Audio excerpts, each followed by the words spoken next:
Hello friends, welcome back to my YouTube channel. कैसे हैं आप सब? आई होप आप सब अच्छे होंगे, स्वस्थ होंगे, मस्त होंगे। एंड आज अहोई अष्टमी की पूजा है जो मेरे ससुराल में सेलिब्रेट की गई थी। और आई थिंक आप लोगों के घर भी सेलिब्रेट होती होगी अहोई अष्टमी की पूजा। ये संतान के लिए व्रत रखा जाता है। एंड पूरा दिन फास्ट रह के शाम को भी पूजा की जाती है, तारों को अर्घ्य दिया जाता है, जल चढ़ाया जाता है, प्रसाद लगाया जाता है। और वैसे मैं आप सभी को बता दूं कि मैं यूपी से हूँ। तो अ, मेरे यहाँ जो मायका है यूपी में, तो वहाँ पर हमारे यहाँ संतान सप्तमी की पूजा होती है। वो संतान के लिए व्रत रखा जाता है। लेकिन यहाँ हमारे ससुराल दिल्ली में अहोई अष्टमी की पूजा होती है, जो कि ये भी संतान के लिए ही व्रत रखा जाता है और संतान के लिए ही पूजा की जाती है। तो मैं तो माता रानी से प्रे करूँगी कि माता रानी हर एक स्त्री को ये व्रत रखने का सौभाग्य दे और सभी स्त्रियों संतान मिल की प्राप्ति हो सभी स्त्रियों को। एंड आप सभी को मैं आज अपने लाइफ की स्टोरी शेयर कर रही थी। आप सभी को पता ही होगा, तो मैं आज पार्ट 2 मैं आप सभी को बताने वाली हूँ कि उस वक्त जिस वक्त मेरे हस्बैंड की हालत बहुत ज़्यादा ख़राब थी, हॉस्पिटल उनको ले गए थे कुछ अननोन लोग। तो मैं बताऊंगी कि कौन से हॉस्पिटल ले गए थे और उसके बाद क्या हुआ था। तो फ्रेंड्स, जब मेरे हस्बैंड का एक्सीडेंट हुआ था और उसके बाद उनको बेहोश की हालत में दिल्ली में ही है ट्रोमा सेंटर हॉस्पिटल, वहाँ पर लेके गए थे। और जो अननोन लोग थे उन्होंने ही वो बेशक अननोन थे लेकिन मेरे लिए वो भगवान थे।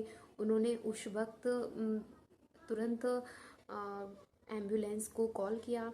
एंड एम्बुलेंस को आने के बाद उनको मेरे हस्बैंड को हॉस्पिटल में लेके गए ट्रोमा सेंटर, जहाँ पर उनको तुरंत इमरजेंसी में एडमिट किया एंड उनका ट्रीटमेंट स्टार्ट किया। बहुत ज़्यादा ब्लीडिंग हो रही थी उनको, सर में भी ब्लड आ रहा था, पैर में भी ब्लड आ रहा था, बॉडी का हर पार्ट एकदम से मतलब ब्लड ब्लड हो रहा था सब जगह।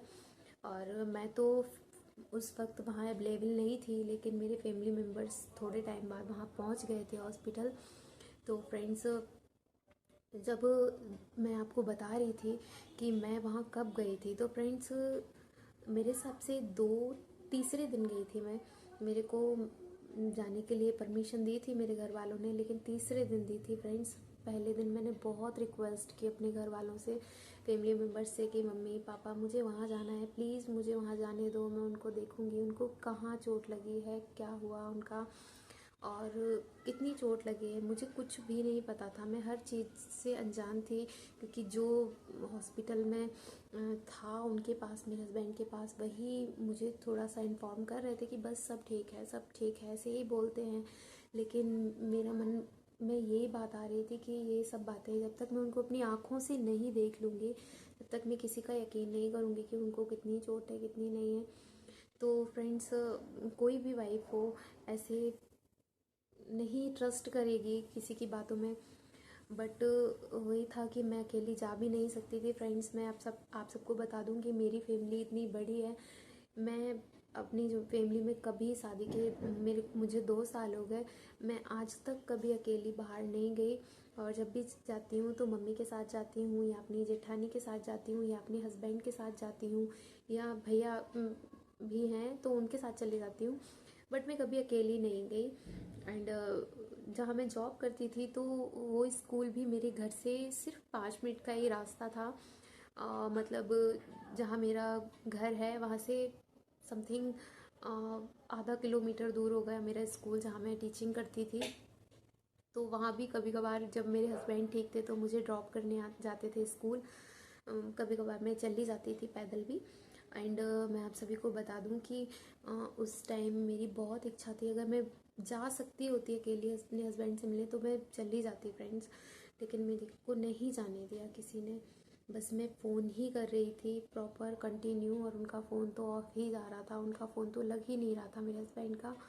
और अदर मैं जिसको भी फ़ोन कर रही थी घर के दूसरे लोगों को, तो वो मुझे यही बोल रहे थे कि सब ठीक है, सब ठीक है, तुम घर पर ही रहो, तुम्हें अभी नहीं यहाँ पे आने देंगे। तो फ्रेंड्स उस टाइम पर मैं बहुत ज़्यादा परेशान थी, ना मैं खाना खाती थी 2 दिन तक, ना मैं बहुत इतना रोई, मैं इतना रोई जब तक मैं उनसे नहीं मिली।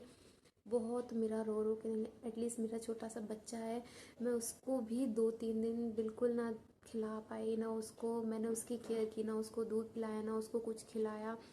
उसको भी मम्मी ही देख रही थी मेरी।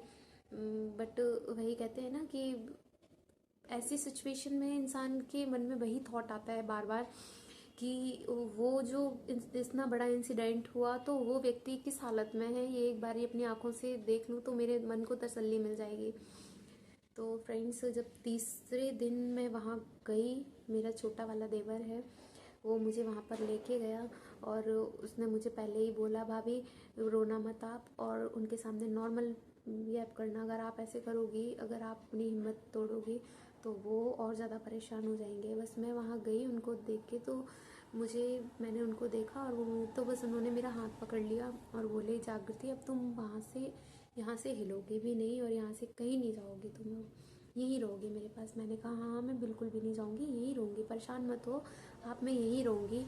तो फ्रेंड्स वो बोलने लगे कि अब उनको यकीन नहीं हुआ, तो शाम को मेरे देवर ने बोला कि बच्चा छोटा है, वो भी तुम्हारे बिना भाभी नहीं रह पाएगा, तो चलो आप। तो मेरे हस्बैंड कहने लगे जग्गू कहीं नहीं जाएगी, मुझे जग्गू बोलते हैं प्यार से, तो बोलने लगे वो कहीं नहीं जाएगी, ये यहीं रहेगी मेरे पास, मम्मी देख लेगी बाबू को। तो फ्रेंड्स मैं 2 से 3 दिन तक, और जिस वक्त मेरे हस्बैंड ने मुझे फ़र्स्ट टाइम देखा हॉस्पिटल में, तो वो रोने लगे और कहने लगे कि ये सब कैसे हो गया, मैं ठीक हो जाऊंगा या फिर मैं मर जाऊंगा, ऐसे गंदे गंदे शब्द यूज़ कर रहे थे वो, और मुझे अंदर से बहुत रोना आ रहा था। बट कहते हैं ना कि मैंने उस टाइम पर बहुत पेशेंस बनाए रखा अपने अंदर और यही सोचा भगवान ठीक करेंगे, भगवान ने दुख दिया है ना तो भगवान ही ठीक करेंगे। बस यही सोचकर मैं थोड़ा सा उनको हिम्मत दे रही थी और कह रही थी कि अरे ये तो कुछ भी नहीं है, इससे भी क्रिटिकल ख़तरनाक एक्सीडेंट हो जाते हैं, आप तो सही हो और आप ठीक हो जाओगे जल्दी से। लेकिन मैं आपको रियल में बताऊं तो उनकी हालत उस टाइम भी बहुत ख़राब थी और उनको सर में इतनी ज़्यादा चोट लग गई थी, इतना ज़्यादा चोट लग गई थी कि बस वही है कि भगवान ने मुझे हिम्मत दी उनको देखने की। और सीने में भी उनको चोट लगी थी, पैर की भी हड्डी टूटी पड़ी थी, सब जगह खून वून ऐसा, ये सब देख के मैं बहुत ज़्यादा परेशान हो गई। लेकिन मेरे से देखा भी नहीं जा रहा था, लेकिन मुझे वहाँ रुकना भी बहुत ज़्यादा ज़रूरी था, तो मैं उनके पास रुक गई। फिर उस दिन से मैंने उनका आज तक उनकी आँखों से दो 1 सेकंड के लिए भी कहीं यहाँ वहाँ नहीं होती।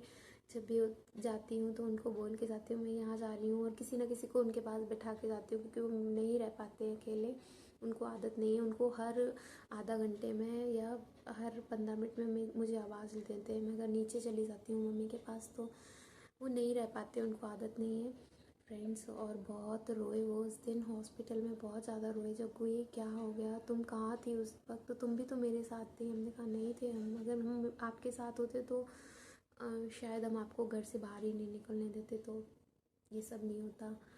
बट फ्रेंड्स उसके बाद उनको ट्रीटमेंट स्टार्ट हुआ हॉस्पिटल में, छड़ वगैरह टेम्प्ररी लगाई उनको क्योंकि ऑपरेशन तुरंत नहीं हो सकता था। उनको बहुत ज़्यादा ब्लड की कमी थी, बहुत ब्लड वेस्ट हो गया था उनका। एंड सांस लेने में भी बहुत ज़्यादा दिक्कत हो रही थी उनको सीने में, क्योंकि उनको चोट लग रही थी सीने में, इस वजह से उनको सांस लेने में भी दिक्कत हो रही थी। और सिर में भी उनको बहुत चक्कर आते थे क्योंकि सिर में भी टाँके लगे हुए थे उनको, 2 सिर में भी ब्लीडिंग हुई थी। तो फ्रेंड्स और बाकी बॉडी के जितने भी पार्ट्स थे ना, हर जगह ब्लड ब्लड, मैं क्या ही बताऊँ आप सभी को। एंड बाकी का ब्लॉग मेरा बहुत लंबा हो जाएगा फ्रेंड्स, तो मैं आप सभी से हाथ जोड़कर रिक्वेस्ट करती हूँ कि मैं आगे क्या हुआ ऑपरेशन के लिए, क्या क्या प्रॉब्लम्स फेस करनी पड़ी मुझे और मेरी फैमिली को, और क्या क्या परेशानियाँ बहुत भयानक की हुई जब उन्हें ऑपरेशन थिएटर में ले जाने की बारी आई। तो मैं ये सारी बातें आपसे नेक्स्ट ब्लॉग में शेयर करूँगी।